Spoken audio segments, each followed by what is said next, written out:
Hello फेनकल मैं पंची YouTube channel आपलोक सकलोके स्वागत जानाइछु। जदि मोर भिडिओ चाइ ভাল লাগে आपलोके लाइक सब्सक्राइब কৰি যাব লগতে बेल आइकनটো টিপিবলৈ নাপাহৰিব।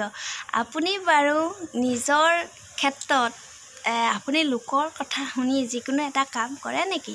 লোকৰ কথা কিন্তু কেতিয়াও নুশুনিব। কাৰণ কিয় শুনিব লাগিব লোকৰ কথা? লোকে আপোনাক ঠাট্টা মস্কা মাৰিব ভাল কিবা এটা দেখিলে। আপুনি ভাল কাপোৰ এযোৰ লকচোন, তেতিয়াও তেওঁ জ্বলন পুৰণত আপোনাক হয়তো সৎটো জ্ঞান কৰিব, হয়তো আপোনাক বেয়া চকুৰে চাব। সেইবিলাক আপোনাৰ শুনা প্ৰয়োজন আছে বুলি আপুনি ভাবেনে? কেতিয়াও নাভাবিব। কাৰণ আপোনাৰ বেমাৰ এটা হ'লে কোনে চায়? মানুহজনে চায় নহয় জানো? আপোনাৰ যদি বিপদ এটা হয় কোনে চায়? আপুনি যালে বিয়া সোমাইছে তেওঁ চায়, আৰু আপুনি যেতিয়া পৰি থাকে তেওঁ চায়। কিন্তু সেই ক্ষেত্ৰত কোনেও আপোনাক খবৰ লওঁতা বা সাহস দিওঁতা মানুহ কোনো নোলায়। যেতিয়া আপুনি যিকোনো এটা বেয়া কাম কৰিবলৈ যায় তাত আপুনি সমালোচনা বা নানা কথা শুনিবলগীয়া হয়। হয়তো আপোনাৰ বিষয়ে বেয়া বেয়া আলোচনা কৰিব পাৰে, হয়তো আপোনাক হয়তো জ্ঞান কৰিব পাৰে, হয়তো ঠাট্টা মাৰিব পাৰে, হয়তো আপোনাক যিকোনো ক্ষেত্ৰত আপোনাক মানে সমালোচনা কৰিবলৈ বা আপোনাৰ বিষয়ে বেয়াকৈ কিবা এটা ভাবিবলৈ হয়তো আপোনাৰ লগ হৈ যিবিলাক আপোনাৰ কাৰণে শত্ৰু হৈ থিয় হৈ থাকে সেইবিলাক হয়তো এদিন একগোট হৈ আপোনাক অকলীয়া কৰিবলৈ বিচাৰে। সেইবিলাক মানুহৰ পৰা সদায় আপুনি আঁতৰত থাকক। সদায় নিজৰ যিখিনি সংস্কাৰ, নিজৰ যিখিনি জ্ঞান, যিখিনি আপোনাৰ বুদ্ধি,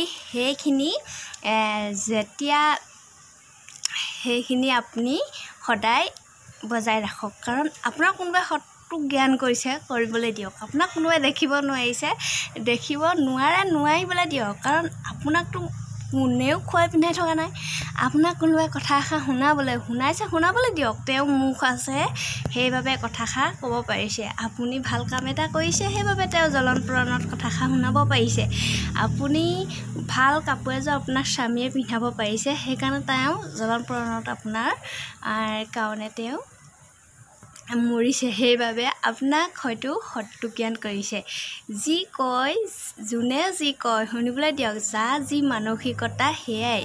কাৰণ কথা এষাৰ আছে নহয়, বাহিলে যি পাথৰ নিজলৈও সেই পাতে। সেইবাবে যিয়ে নহওক আপুনি নিজৰ কামখিনিহে কৰি যাওক। যোনে যি কয় কৰি যাওক। কৰ্মই ধৰ্ম। কৰ্ম নকৰিলে কোনে খাবলৈ পায়? আজিৰ যুগত কৰ্ম কৰিব লাগিব। আপুনি 1 কেজি চাউলৰ দাম আজিৰ যুগত কিমান হৈ গৈছে? 1 কেজি চাউলৰ দাম 45 টকাৰ পৰা হয়তো 50 টকা, 55 টকা ভাল চাউলখিনি।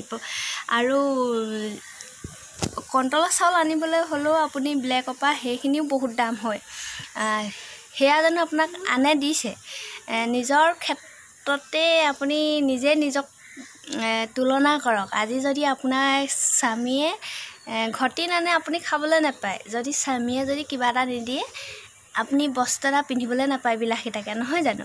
স্বামী অবিহনে প্ৰত্যেকজনী নাৰীয়ে আধৰুৱা হৈ ৰয়। স্বামী অবিহনে কোনো নাৰী কেতিয়াও অকলে থাকিব নোৱাৰে। সেইবাবে সদায় নিজৰ পৰিয়ালটোক গুৰুত্ব দিয়ক। পৰিয়ালৰ অবিহনে কোনেও নোখোৱায়। অদৰকাৰী কথা কৈ থাকিব, আপুনি শুনিব আৰু এখন কাণে উলিয়াই দিব, এখন কাণে শুনিব, এখন কাণে উলিয়াই দিব। কোনে জানে কাৰ কেতিয়া বিপদ আহে? বিপদৰ সময়ততো কোনো নাহে। বিপদৰ সময়ত আপোনাক আহিব কোনোবা এজনে খবৰ ল'বলৈ আহিব। আজি আপোনাক বিচনাৰ পৰা তুলি কাপোৰ এযোৰ ধুই দিবলৈ, ভাতকেইটা আপোনাক যাচি দিবলৈ মুখ আগত কোনো নাহে। বিপদৰ সময়ত সদায় মানুহজনক পাব। নিজৰ জীৱনটোক লৈ কেতিয়াও গৰ্ব কৰিব নালাগে। কোনে জানে আজি মই গৈ থাকোঁতেই কিজানি মৰি যাওঁ, বা কাইলৈ আপুনি গৈ থাকোঁতেই যদি মৰি যায়। নিজৰ জীৱনটোক সদায় নিজৰ দৰে সজাবলৈ চেষ্টা কৰক। আনে যিয়ে নকওক, আনৰ কথা শুনিলে নিজৰ যিবিলাক ভাল সংস্কাৰ থাকে সেই মানসিকতা, সেই বেয়া গুণবোৰৰ পৰা অশান্তি পোৱা বাহিৰেহে আপুনি জীৱনত একো নাপায়। সেইবাবে সদায় ভালে থাকক, সুস্থ থাকক, হাঁহি থাকক।